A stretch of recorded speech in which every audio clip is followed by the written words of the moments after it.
A los Efesios, capítulo número 5, vamos a leer del verso 21 al número 33. Voy a leer con detenimiento, síganme ustedes por favor con su vista. Efesios 5, verso número 21. Dice así la palabra de nuestro Dios. Someteos unos a otros en el temor de Dios. Las casadas estén sujetas a sus propios maridos, como al Señor. Porque el marido es cabeza de la mujer, así como Cristo es la cabeza de la iglesia, la cual es su cuerpo, y Él es su Salvador. Así que como la iglesia está sujeta a Cristo, así también las casadas lo estén a sus maridos en todo.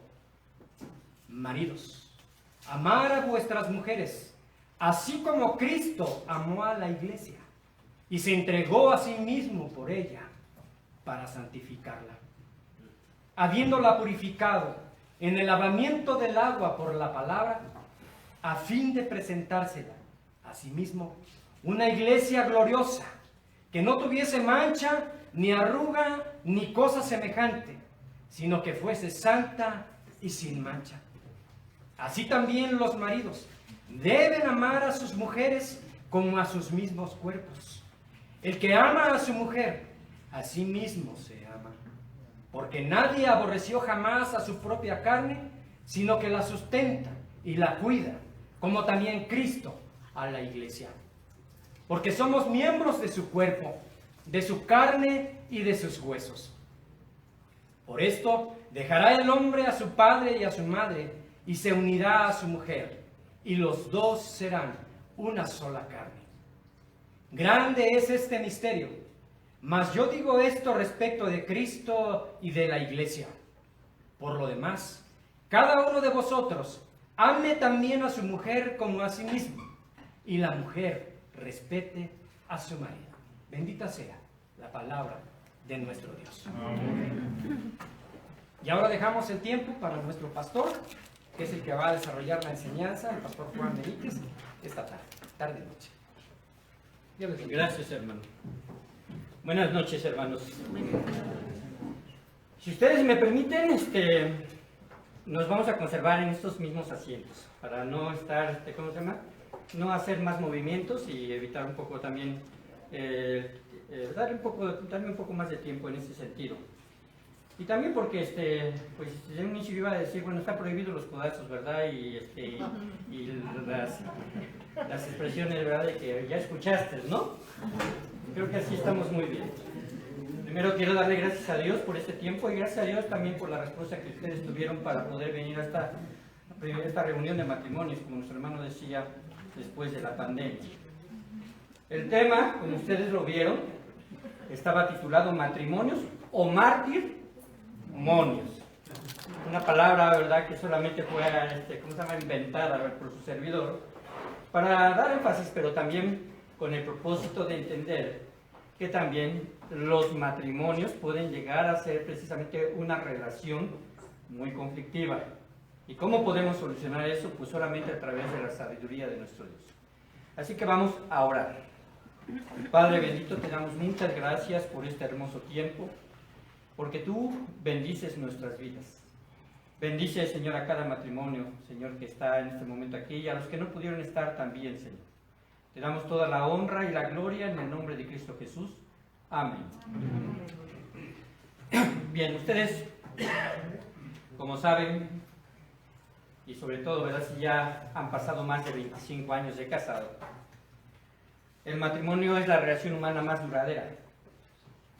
Aunque usted diga, bueno, yo crecí con mis padres, llegó el momento en el que a los 23, 24, 25, quizás los más grandes, 35 años, quizás se hayan casado.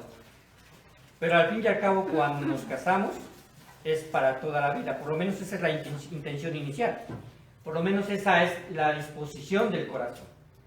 Así que podemos decir que algunos ya tenemos mucho más tiempo viviendo con nuestro esposo o relacionándonos con nuestra esposa que el que nos relacionamos con nuestros propios padres. Por ejemplo, nosotros, ¿verdad?, tenemos ya 34 años, cumplimos en este diciembre de casados. Y 7 años de noviazgo, pues ya le sumamos, que son ¿cuántos? 41 años desde que nos conocemos, ¿verdad? Y que pues yo le dije que sí. Entonces, muchos años de conocernos. Ahora, en esta relación humana, que es la más duradera, también debería de ser la más placentera, la más satisfactoria. Esto siempre y cuando dos personas que son completamente diferentes aprenden a compartir sus sentimientos, sus pensamientos y forma de actuar en el vínculo de amor y de respeto. El día de hoy vamos a tocar mucho el tema de respeto, porque es algo esencial en el matrimonio.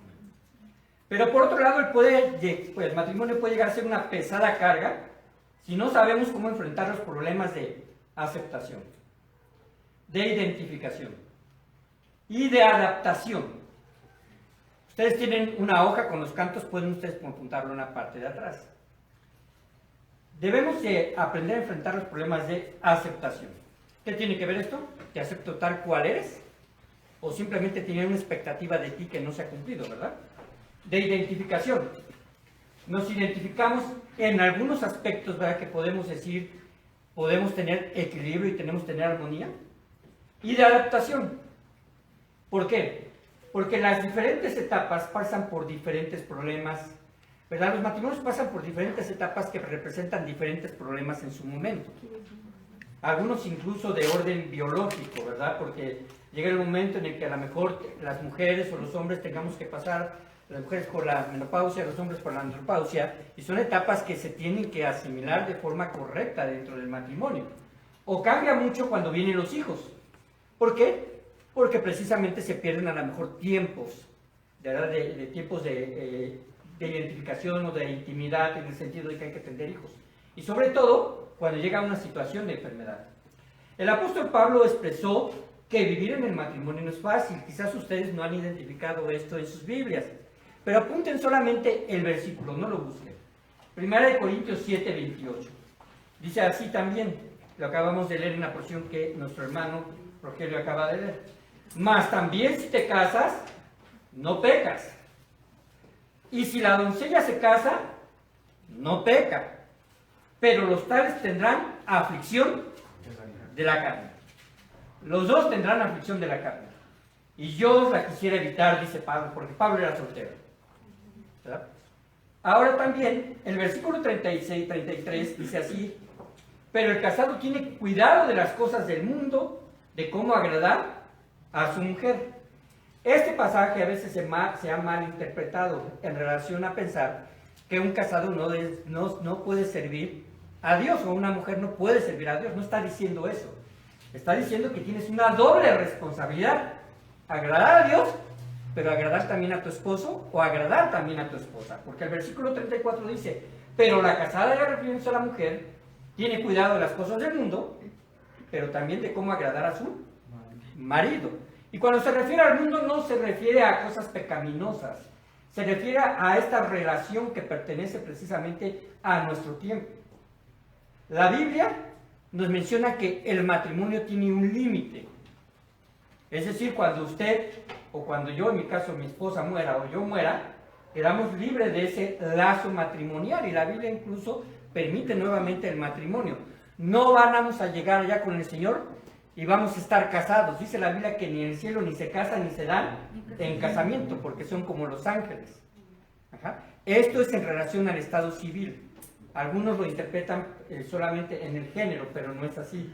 Se refiere precisamente de que el matrimonio es para este mundo y en esta vida. Este mundo y en esta vida. El apóstol Pablo, ¿verdad?, no está diciendo que el matrimonio sea malo, sino que nos da una doble responsabilidad delante de Dios. Agradarle a Él y agradarle a Él también en este sentido, bueno, dentro del área matrimonial. Cada matrimonio tiene vivencias distintas, ¿cierto o no? ¿Por qué? Porque somos diferentes. Ahora, usted, hermana, y usted, hermano, se casó con un humano, pecador. La Biblia dice que todos somos pecadores, con debilidades, con diferentes procesos formativos, con diferentes conocimientos, Quizás el hombre tenga más conocimiento profesional, estoy hablando en el área, ¿verdad?, de profesionalismo que la mujer o viceversa, pero somos totalmente diferentes. Están así, hermanos, que si, por ejemplo, yo traigo no quiero decir una bolsa, ¿verdad?, pero traigo un bolso, ¿no? Un morral. Porque ahí cargo algunas cosas personales. Pues si ustedes echan un ojazo ahí, no van a encontrar lo mismo en mi bolsa que en la bolsa de mi esposa. ¿Cierto o no? Yo traigo una cinta métrica. Yo no creo que mi esposa traiga una cinta métrica. ¿Verdad? Traigo una pequeña navaja ahí para usos personales, no porque el pastor sea un asaltante. Les voy a explicar por qué tengo mi navaja. Porque yo no tengo dentadura superior. Y cuando necesito comer algo que está duro, pues lo parto en pequeñas porciones. Y realmente ese es el uso que yo le encontré a este aspecto. Ahí traigo varias cosas.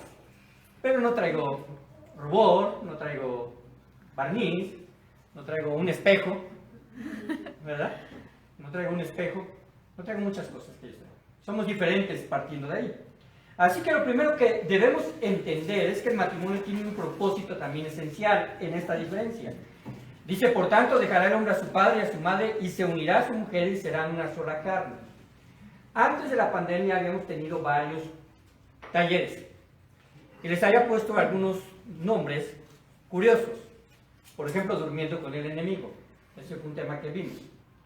Otro, abrazando el cactus. ¿Verdad? Hablando de las expresiones afectivas, cuando no hay muchas expresiones afectivas.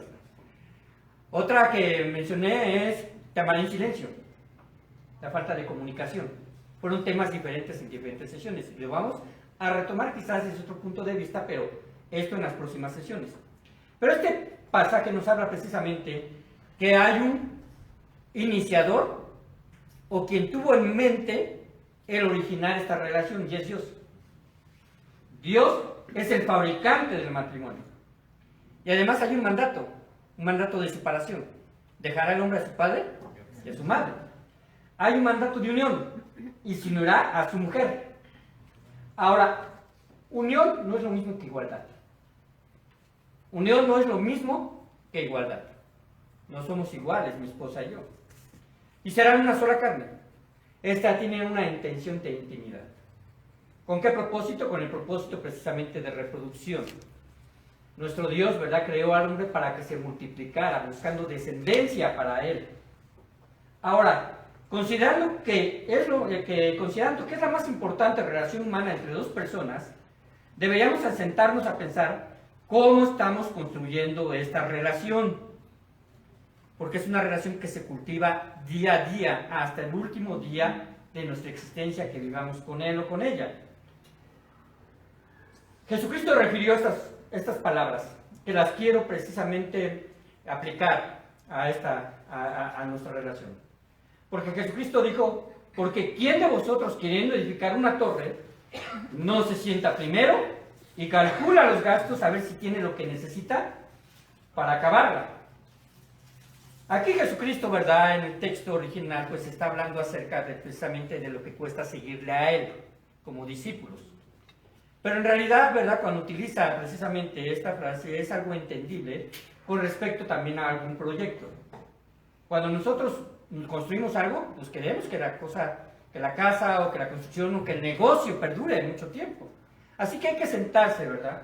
Y difícilmente las parejas, ¿verdad?, en algunos casos, no digo que en todos, hay excepciones, pero lo que menos consideran precisamente es la relación que viene a futuro y que va a durar muchos más años estando ahí, precisamente en el altar, ¿verdad?, contrayendo nupcias. A veces no nos sentamos a pensar en eso, ¿verdad? En realidad hay una ilustración donde un hijo que se va a casar le dice a su papá, ¿qué crees que? Mira, gasté esto en la fiesta, gasté esto precisamente en los invitados, en el vestido, en todo esto. Dice, pero ya terminé.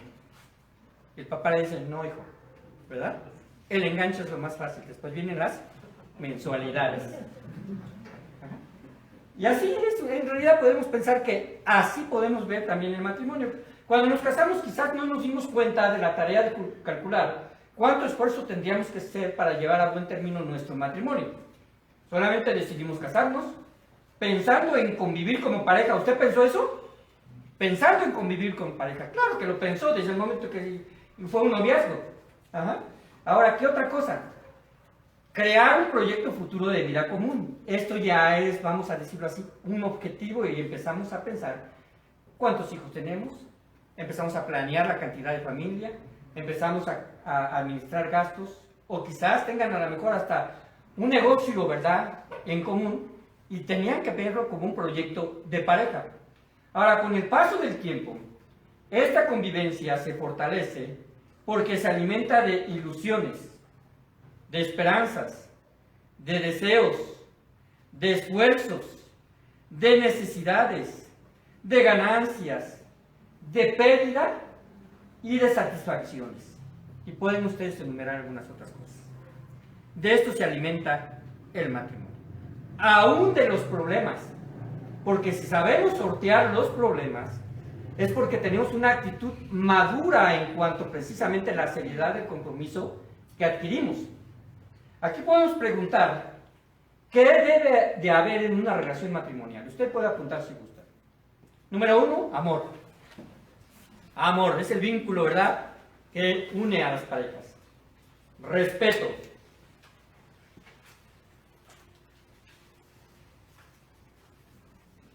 Negación. Quizás usted no haya pensado en eso, pero en realidad usted necesita negarse algunas cosas.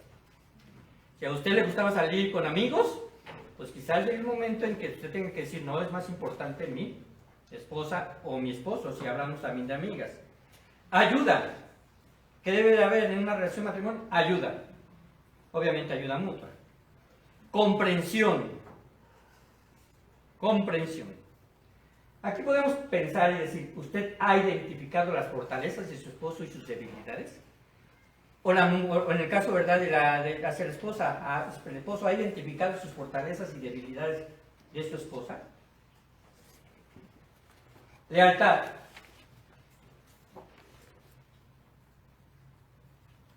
La lealtad no solamente es en el sentido de ser exclusivos para mi pareja, sino también de ser prudentes con lo que hablamos a otros de mi pareja.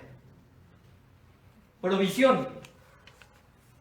La provisión es mutua. Aunque solamente uno trabaje, la provisión es mutua.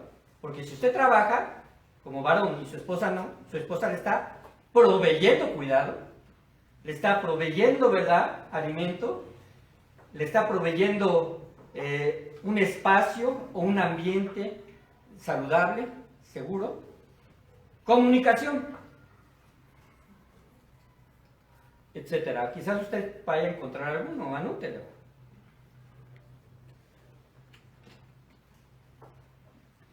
Pero hermanos, cuando hay algún problema en la pareja, no solamente se resuelve con amor. No solamente se resuelve con amor.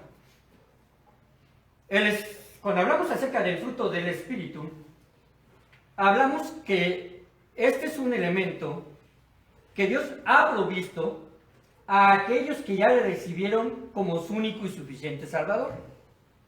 Porque el Espíritu Santo solamente habita en aquellos que en un momento dado en su vida se hayan arrepentido de sus pecados y hayan hecho una confesión de que el Señor es su Salvador. Y entonces nuestro Señor nos ha adoptado como sus hijos. Esto lo saben quienes han entendido lo que es el concepto de salvación. Y ese fruto del Espíritu empieza con amor, gozo, paz, paciencia, benignidad, bondad, fe, mansedumbre y templanza. La templanza es dominio propio.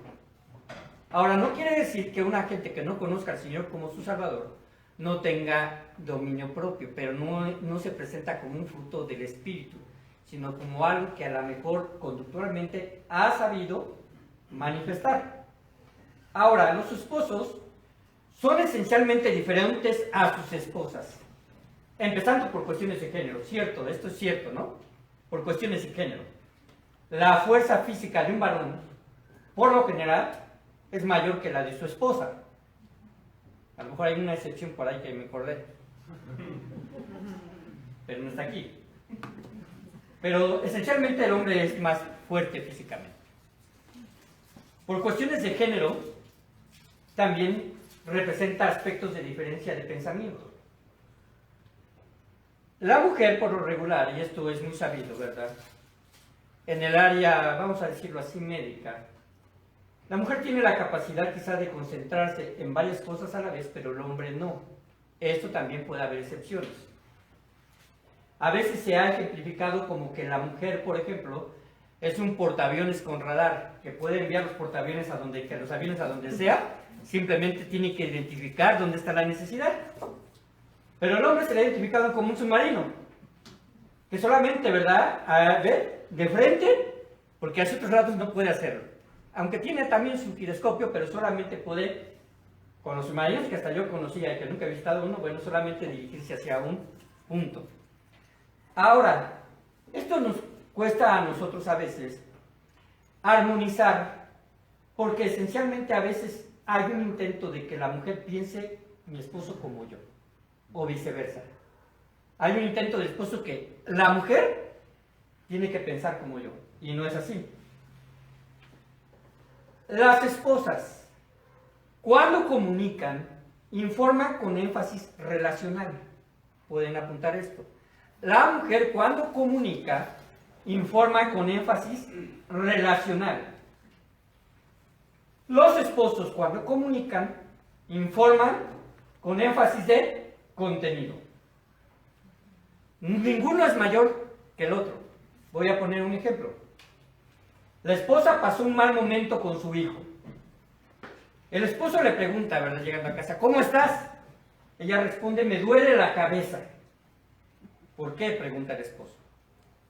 Tu hijo fue llevado a la dirección por una falta de respeto al maestro y lo suspendieron unos días. Ella cuenta a detalle cómo se presentó el problema y después de unos minutos de escuchar, el marido le pregunta, ¿cuántos días le suspendieron? Ella responde, un día. Ok, dice el esposo, ni modo que lo cumpla. Y se acabó el asunto. El esposo da por terminado el episodio, pero se olvida de algo. A ella le dolía la cabeza, ¿cierto o no? Ella interpreta que es una falta de consideración del esposo hacia su persona porque ella le está diciendo en primera instancia que le duele la cabeza. La situación es que ella informa esta situación con un fin relacional de abrir la plática. El esposo la da por terminado diciendo, pues ya, se acabó el asunto, ya está resuelto, va a tener que estar castigado un día. Ella espera ser comprendida por el mal momento, pero el esposo solamente interpreta la información desde el punto de vista de contenido. ¿Me explico? Ok. ¿Lo ha notado en su relación? ¿Sí lo ha notado? Sí. E incluso es tan notorio que la esposa, ¿verdad?, queda en su mente esa situación y el esposo la puede olvidar al día siguiente. Yo le decía a la hermana, pongo una pregunta y se la hago a un esposo aquí. ¿Cómo se llama, hermano? Gerardo. No lo quiero meter en problemas. ¿Cree que lo mete en problemas si le hago una pregunta? ¿No? Claro, claro. Ese me gusta. ¿Qué comió el día jueves? Que su esposa le haya dado. Mejor que dice. Papas y lentejas. ¿Su esposa? ¿Cierto? ¿Le costó trabajo? ¿Le hubiera costado más trabajo a usted? Sí, a mí sí. O sea, hay cuestiones que a veces pasamos por alto, ¿no? La palabra dice de Dios, la palabra de Dios dice que ya lo vimos, por tanto, dejar al hombre a su padre y a su madre. Hablamos de que no es lo mismo igualdad que unidad. Ahora, para no caer en un círculo nocivo, debemos entender que el mandamiento escritural es muy simple y se resume en amor y respeto. Efesios 5:33, el que leímos, dice así: por lo demás, cada uno de vosotros ame también a su mujer como a sí mismo. ¿Y la mujer qué? Respete a su marido. En este corto versículo, Pablo identifica carencia. Pablo identifica carencia de parte del esposo en expresar su amor a su esposa. Y carencia hacia la mujer con respecto a respetar al esposo. Ahora, esta es una situación mutua. Ambos debemos expresar respeto y amor. Pero así lo identifica Pablo. puede ser algo que quizás lo pasemos por alto, pero una situación de no respeto puede erosionar la relación marital. Y precisamente, si falta el elemento de expresiones de amor, puede erosionar la relación marital. Analizando que las estadísticas de divorcio han subido drásticamente y que de cada 10 matrimonios 5 se divorcian, es el 50%.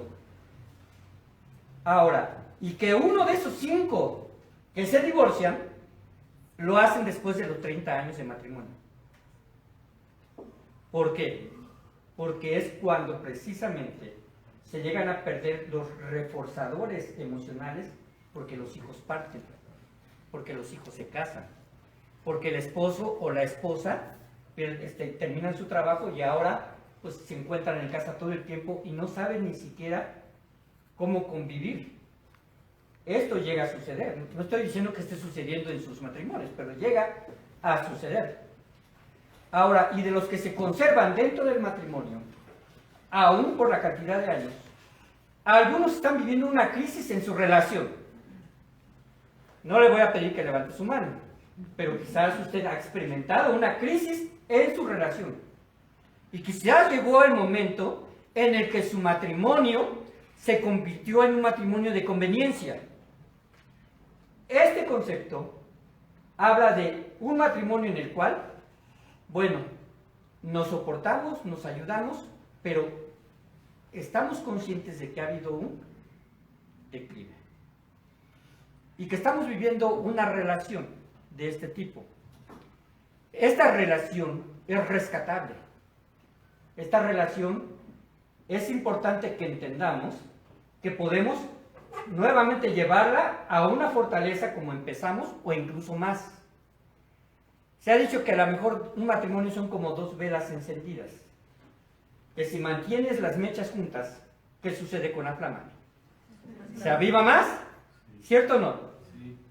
Cuando se separan, una de ellas se empieza a extinguir más pronto que la otra. A veces no es una antes que la otra. ¿Qué es lo que podemos nosotros aprender? La que tenga más flama debe de ayudar a que la otra nuevamente se reavive. Y vamos a ver algunos elementos. Así que, hermanos, también hay matrimonios, como matrimonios de conveniencia, hay matrimonios en donde uno de ellos tiene o tuvo una aventura o bien otra familia, en donde se ha perdido el compromiso de satisfacer mutuamente sus necesidades, o matrimonios con conflictos constantes. Todo matrimonio es rescatable en Dios. Todo matrimonio es rescatable en Dios. Pero llega a haber este tipo de situaciones. Cuando hablamos del amor ágape, quizás usted no ha escuchado este término, pero el amor ágape es una definición del amor más sublime. En el griego, como aparece el original en nuestras Biblias en el Nuevo Testamento, se define al amor eros, o la palabra eros, que se puede traducir también como amor. Pero ese es, vamos a decirlo así, está representado por la atracción física, ¿no? El amor erótico, el amor filos, que es otra palabra que se utiliza en el Nuevo Testamento, que es filial, que es un amor fraternal, un amor que se puede tener, ¿verdad?, hacia alguien que es mi amigo, que no tiene que ver con lo erótico. Pero el amor ágape es el amor sublime, porque es el amor de Dios.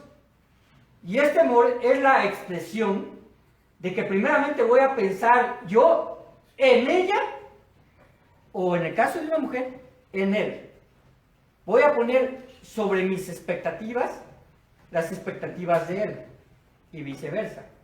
El libro de Cantar de los Cantares, si ustedes lo han llegado a leer o tienen alguna intención de leerlo, habla precisamente del amor entre pareja.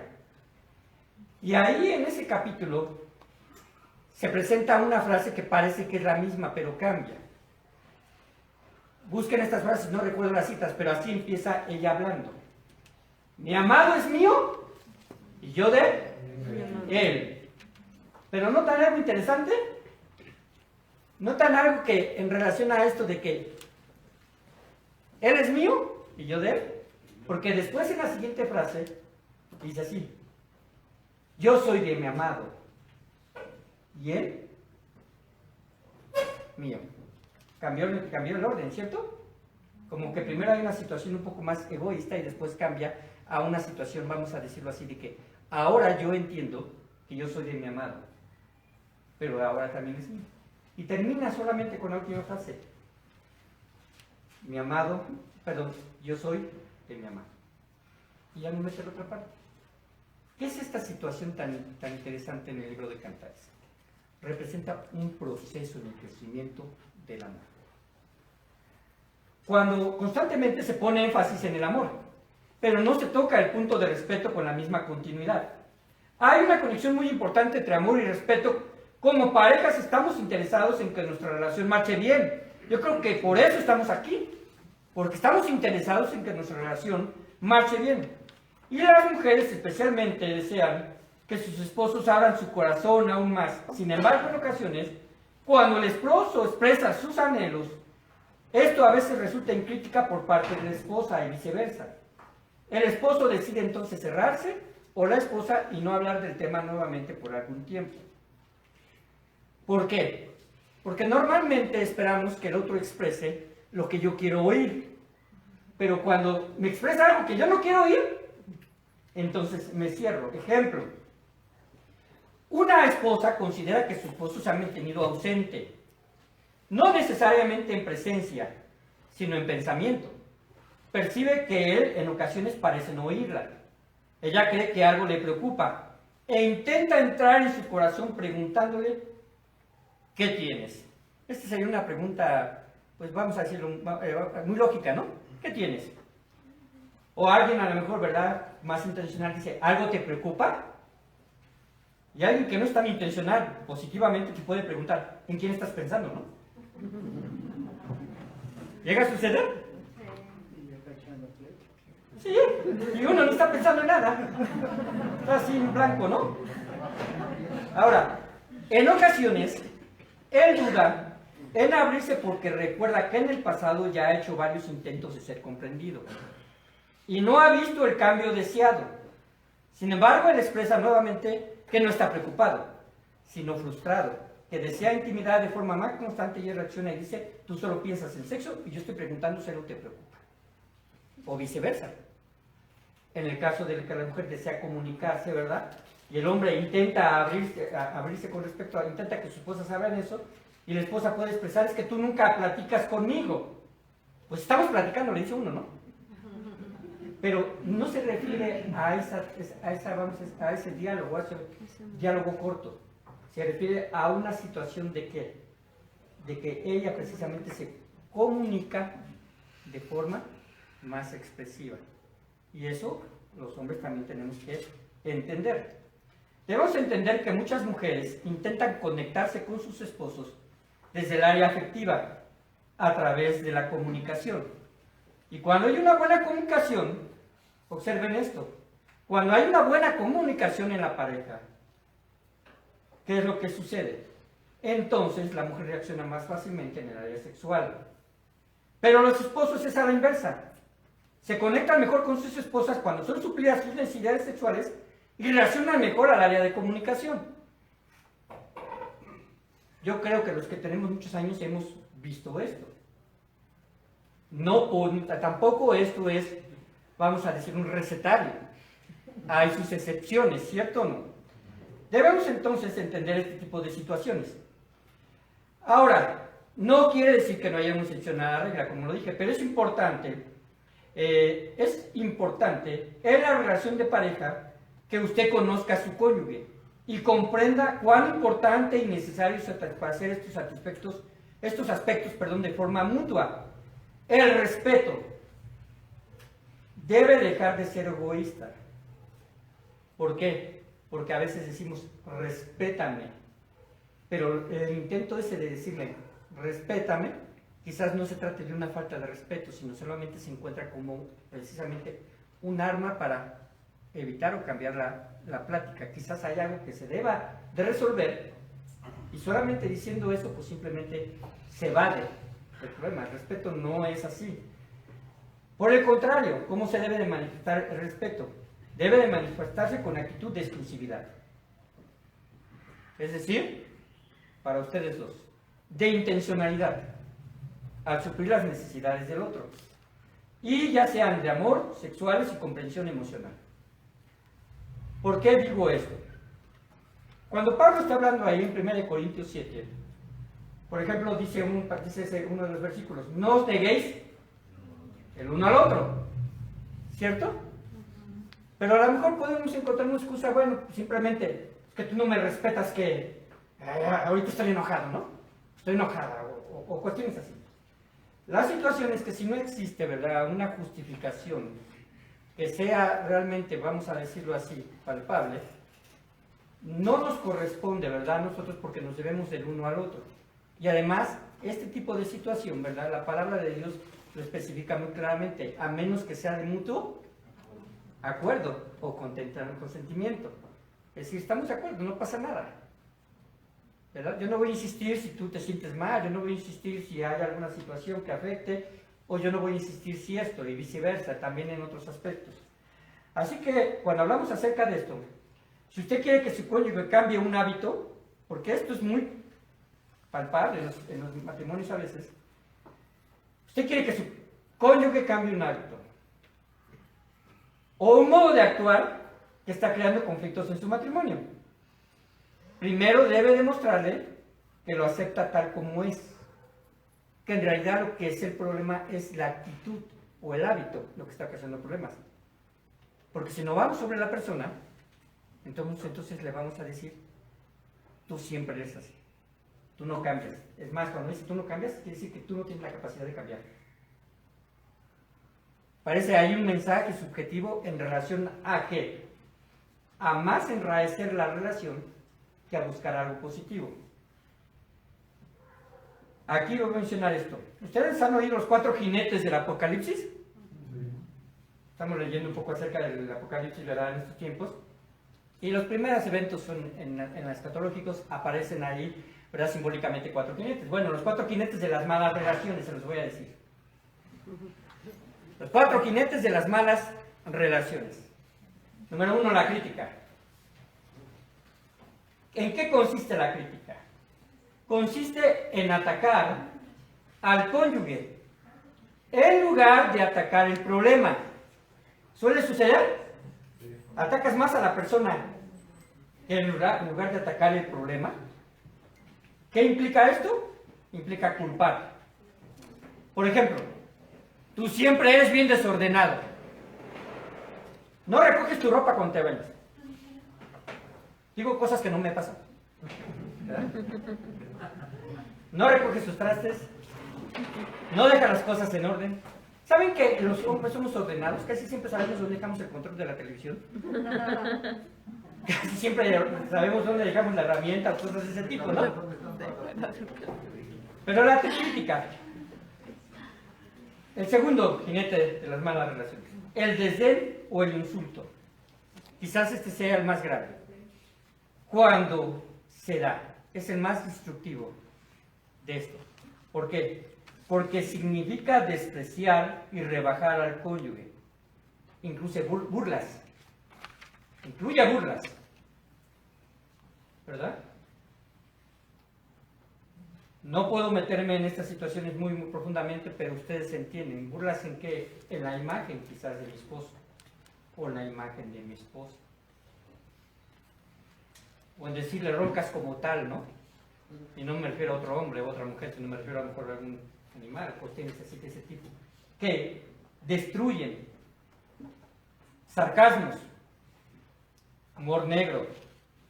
Insultos. Por ejemplo, ¿que no tienes cerebro? ¿Que no hablas español? O más fuerte, ¿no? ¿Eres tonto? ¿O eres tonta? ¿O qué vas a saber tú si eres ignorante? Si esto ha llegado a suceder, vuelvo a repetir, el matrimonio puede restaurarse cambiando estos tipos de hábitos, pidiendo o ofreciendo el perdón en el caso de que fue insultado y pidiendo perdón el que insultó. Es un paso importante en el matrimonio. El perdón, hermanos, es algo, es un ejercicio, vamos a decirlo de esta forma, es un ejercicio espiritual que nos lleva a la restauración. Siguiente, la actitud defensiva. Este es el tercer jinete. La actitud defensiva. Esto es cuando juegas al inocente, ¿no? Negar nuestra responsabilidad en lo malo que ocurre. Poner excusas con la intención de culpar al otro. Tú tienes la culpa. Pero también cuando te haces o tienes una actitud de mártir, ya sé que soy lo peor para ti. Esa es una actitud defensiva también. ¿Por qué? Porque te dejas sin elementos. En lugar de argumentar sobre el problema, se está menospreciando a sí mismo, a la persona, y te está poniendo a ti en una situación de ¿qué? En una situación de no poder arreglarlo. ¿Por qué? Porque ya se formó una barrera. La actitud evasiva es el último. En medio del conflicto, uno de los cónyuges calla por completo, mientras el otro siente que le habla a una pared. Esta situación de ser evasivo resulta por precisamente el pensamiento que habíamos leído anteriormente, porque se ha expresado no solamente en una ocasión una necesidad, sino porque no hay comprensión sobre esa necesidad, ya sea para la mujer o ya sea para el varón. El trato que se debe de dar mutuamente debe de ser el respeto. ¿Tiene que ver con qué? El respeto se manifiesta así, con la aceptación. Es decir, te acepto tal cual soy. Nosotros tuvimos un noviazgo de 7 años. En 7 años ella puede decir que me conoció en mi temperamento. Yo puedo decir que la conocí en su temperamento. Ahora, no confundamos temperamento con carácter. El temperamento es como tú eres y cómo llegaste a este mundo. Puedes ser flemático, melancólico, ¿verdad? Colérico. Puedes tener estas características de que esas situaciones del temperamento, pues tú las tienes. Por ejemplo, puedes ser impulsivo y enojarte fácilmente. Quizás más de uno, aquí podemos identificarnos, hombres y mujeres. ¿Cuál es la situación del carácter? Tener control sobre eso. El carácter es formativo. El carácter, ¿verdad? Precisamente se aprende y se cultiva. Puede ser que yo sea una persona impetuosa, impulsiva, pero tengo control sobre eso. Y a lo mejor es notorio, pero usted no lo ha notado en su esposo porque va en pasos muy reducidos. Quizás antes hacía alguna cosa, ¿verdad? Que usted dice, qué loco, ¿no? Pero ya no hace eso. Ha bajado, vamos, de nivel en ese sentido. Pero hay algo importante, hermanos. El temperamento no desaparece de nosotros. El temperamento continuará. Lo que es lo que tenemos que hacer, tener control sobre todo eso. Una persona que no es impulsiva o que no se enoja fácilmente, puede ser que sea altamente emocional y llore con cualquier cosa. Tiene una alta respuesta emocional a algunas situaciones. Y estoy hablando, por ejemplo, de que lloro fácilmente o hago alguna cosa así. También también tiene que haber control. No es necesariamente que sea una persona débil. Pero en realidad, ¿verdad? ¿Qué es lo que sucede? A veces por esa situación se puede llegar o se puede simplemente dejar atrás la resolución de un problema, porque ya vas a llorar otra vez, ¿no? Y no se presenta la resolución del problema. Y es evadir. La otra, tiene que ver con la aceptación. Como te conocí, yo sé que hay cambios, pero no puedo cambiar totalmente tu personalidad. Hay identificación, nos identificamos en cosas, ¿no? En gustos, nos identificamos a lo mejor en comida, nos identificamos en el trato con los hijos, nos identificamos con las familias, nos identificamos nosotros mutuamente en muchos aspectos. Ajá. Pero no va a ser al 100% porque somos diferentes. Por eso es necesaria precisamente la aceptación. Y la adaptación mutua. ¿Podemos adaptarnos a los cambios que se van a generar en nuestro matrimonio? ¿Podemos adaptarnos? Podemos agarrar y decir, ¿sabes qué? La esposa, mi amor, le dice al esposo, ¿no? Creo que es momento de que yo deje de trabajar porque los niños necesitan mi atención. ¿Saben que esto precisamente tiene que ver precisamente con esto de adaptación? Me voy a adaptar a una nueva forma de vida. Es increíble que a veces, ¿verdad? Por ejemplo, a un niño pequeñito, ¿en qué trabaja tu papá? No, pues es bombero. ¿En qué trabaja tu mamá? No trabaja. ¿Verdad? Ahora, en realidad hay un trabajo muy importante, ¿no? En la situación del hogar. Esto lo viven los pastores, porque a veces a los hijos de los pastores les preguntan, ¿en qué trabaja tu papá? Nada, porque es pastor, ¿no? A veces llega a suceder. Porque hay una mala interpretación. Pero vean lo que vamos a continuar, ya casi terminamos. Debemos estar conscientes que en ocasiones no recibimos el trato más justo por parte de nuestro cónyuge. Pero si lo deseamos, si lo que deseamos es mejorar nuestra relación, los tratos positivos deben de ser mayores en número que los negativos. Porque si no estamos en declive, ¿eh? Los tratos positivos deben de ser mayores en número que los negativos. Es decir, ¿ok? Tiene un carácter feo, pero bueno, cuando se calma, es responsable, se expresa de forma correcta, se mantiene ecuánime a mis necesidades, es un buen padre, es un buen esposo. Todo esto son más los positivos que los negativos. Estos son indicadores. ¿Qué es lo que se tiene que trabajar en aquellas cosas que pueden deteriorar nuestro matrimonio, pero que pueden precisamente generarse cambios a través precisamente del trato y la respuesta que podemos tener? Último punto, ¿cómo expresar eficazmente respeto y amor? ¿Cómo expresar eficazmente respeto y amor? Pongan la cita, Lucas 6:31. Y como queréis que hagan los hombres con vosotros, así también haced vosotros con ellos. Te lo puedo decir así. Y como queréis que haga tu esposo contigo, así haz primero con tu esposo. O viceversa. Esta es la regla de oro para todas las relaciones. Lucas 6:31. ¿Cómo expresas eficazmente respeto y amor? Número 1. Son 7 que puse. Cuando no intentas controlar las acciones de tu cónyuge. Número 1. Cuando no intentas controlar las acciones de tu cónyuge. Si lo has hecho, ¿verdad?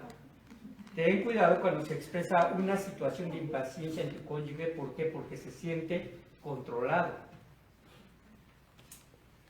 El matrimonio es una relación de libertad, que podemos decir así, es una relación de libertad en beneficio del otro y sometiéndonos al otro.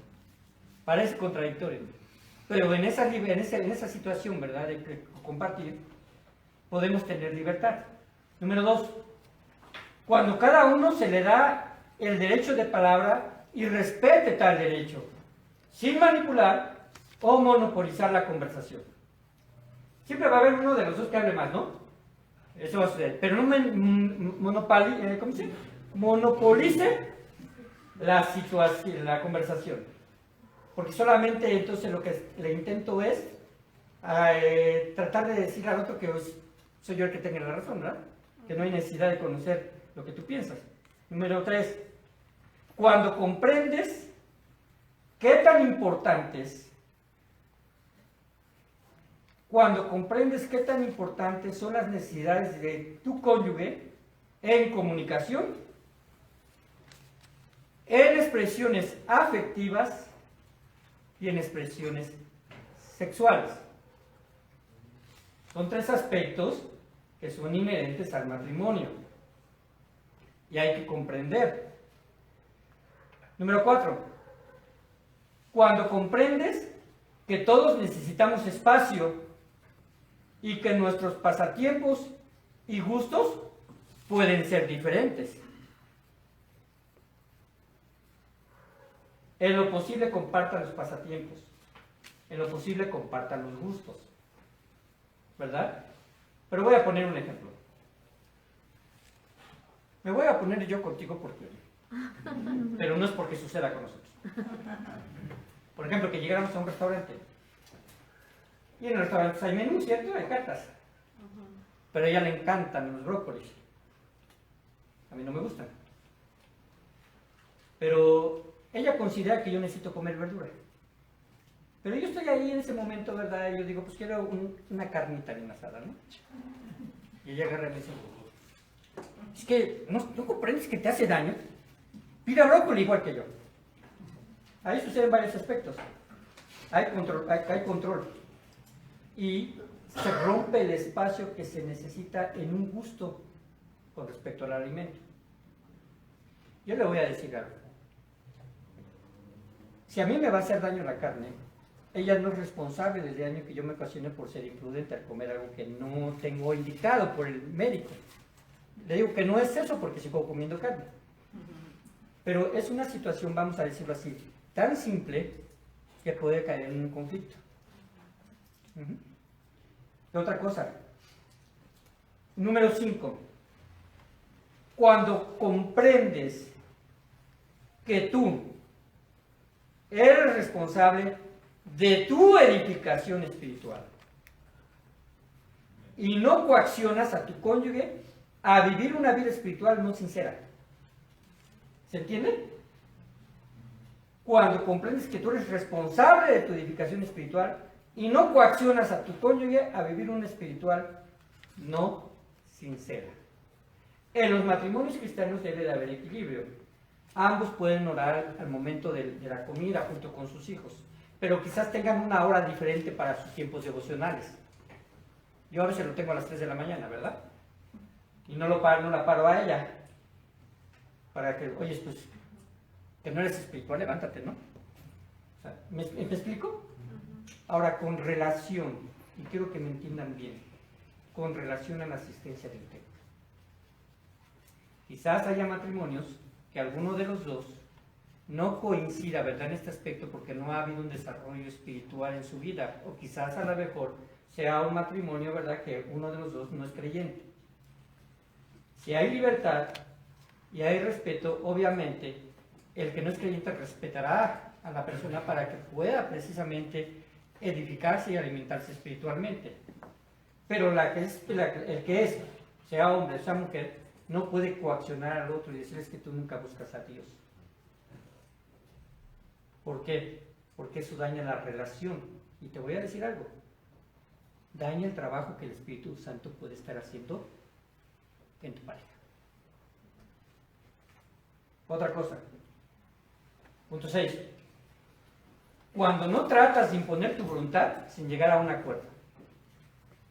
Quizás tengas razón, pero no es imposición. Sabes que te voy a dar mis argumentos para saber qué es esto. ¿Por qué esas? ¿Por qué? Creo que debe de ser así. Número 7, es el último. Cuando admites que estás equivocado y aceptas cambiar en esa área. Cuando admites que estás equivocado y aceptas cambiar en esa área. Esto quizás es algo muy difícil, ¿verdad? ¿Por qué? Porque no nos gusta que nos digan nuestras deficiencias. Pero si lo aceptas y cambias en esa área, obviamente estamos hablando de situaciones verdaderamente que no sean manipuladas, sino sinceras. No intentemos cambiar la personalidad de nuestro cónyuge, sino motivarla a cambiar su actitud. No es cambiar su personalidad, es cambiar su actitud. Termino. Yo intento que este mensaje sea claro. No es el único taller que se pueda llevar. Hemos hablado en talleres pasados, como les he dicho, acerca de comunicación. Habremos hablado acerca de educación con los hijos. Hemos hablado acerca de expresiones afectivas, basado en el libro de Cantares. Hemos hablado acerca también, en su momento, del área íntima. Hemos hablado, ¿verdad?, otros aspectos. Pero hay algo que yo te voy a decir a ti y los que me escuchan también, porque estamos transmitiendo una enseñanza. Si intentas salir solo de una crisis matrimonial sin ayuda de consejería, te va a ser muy difícil. Te va a ser muy difícil. Déjame decirte por qué. Porque solamente tenemos una perspectiva personal de lo que ocurre y esa vivencia nos puede llevar a nosotros a errar. Cuando tienes consejería y hay fundamentos escriturales, ¿por qué digo escriturales? Porque hablamos al principio, ¿quién es el que fabricó el matrimonio? ¿Quién diseñó el matrimonio? Dios. Ajá. Y Dios tiene las respuestas. Aún aunque la situación vaya muy avanzada, aunque la situación vaya en un aspecto en el cual dices ya no hay vuelta de hoja. La verdad es que he tenido oportunidad de aconsejar a matrimonios que están así de firmar el divorcio. Ya en ese punto a veces es muy difícil. Casi puedes decir que casi no hay éxito. Pero de 5, 1 se puede salvar. Y eso depende de aspectos que veremos y quizás en otro tema, si usted también está dispuesto a aceptar nuestra invitación, que precisamente se habla del endurecimiento del corazón. Así que, hermanos, yo espero que haya sido un mensaje claro. El principal factor para que un matrimonio funcione es que Dios esté en la vida del matrimonio. El fin de la salvación es librarnos de la pena eterna de vivir separados de Dios. Esto se logra a través del arrepentimiento de nuestros pecados y aceptar a nuestro Señor Jesucristo como nuestro Salvador. Cuando ambos tienen una fe común y un sincero apego a obedecer a Dios, la relación matrimonial se verá beneficiada. No como resultado de una fórmula mágica, sino como resultado de la obediencia que le debemos a su palabra de forma común. Porque ambos creemos lo mismo. Esa es la ventaja en el matrimonio. Pero no es el factor por el cual debemos arrepentirnos de nuestros pecados. El factor por el cual debemos arrepentirnos de nuestros pecados es porque Cristo murió por nosotros. Porque Él sufrió por nosotros. Porque Él derramó su sangre por nosotros. Porque dice la palabra de Dios, porque la paga del pecado es muerte. Porque dice que sin derramamiento de sangre no hay perdón de pecados. Y eso es lo que hizo nuestro Señor Jesucristo. Es el factor más importante, que tengamos primeramente una buena relación con Dios para aprender a tener una buena relación con nuestros semejantes. Vamos a orar. Te doy muchas gracias, Señor, por este tiempo. Y gracias por las personas, Señor, que también estuvieron con nosotros, hermanos, amigos, Señor. Personas conocidas quizás de algunos de nuestros hermanos, pero que queremos que también sean conocidas nuestras. Queremos agradecerte por la visita que tuvimos también de algunos matrimonios, Señor, también de la misión de San Agustín Casiaca y de la misión de Actopan. Bendice a sus pastores y dale sabiduría en la consejería matrimonial. No permitas que ninguno de ellos no haga el último esfuerzo para salvar un matrimonio si esto está sucediendo. O si hay alguna situación en la cual se necesite consejería, que se acerquen con sinceridad y que el Padre Santo, cada uno de nosotros, sepamos responder escrituralmente. No es fácil.